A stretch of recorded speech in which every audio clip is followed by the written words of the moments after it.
Nutrition Social Control Class Musonte first semester I went to like book sewa and second positive to teni to like book sewa when I ni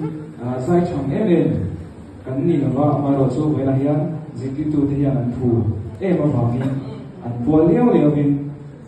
la karon ama chu chu kan sa swak lo na kan sa ron sa ku hi chu ba wa ma ti la busi la kho ya na phwani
Hãy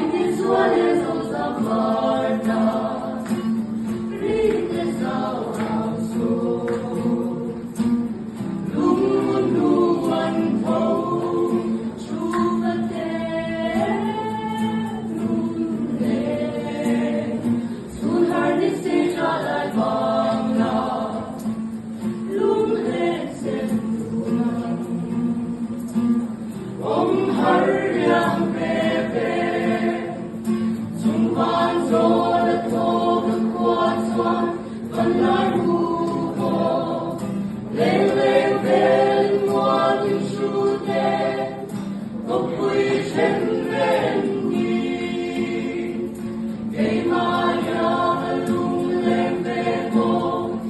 Ghiền Mì Gõ để không bỏ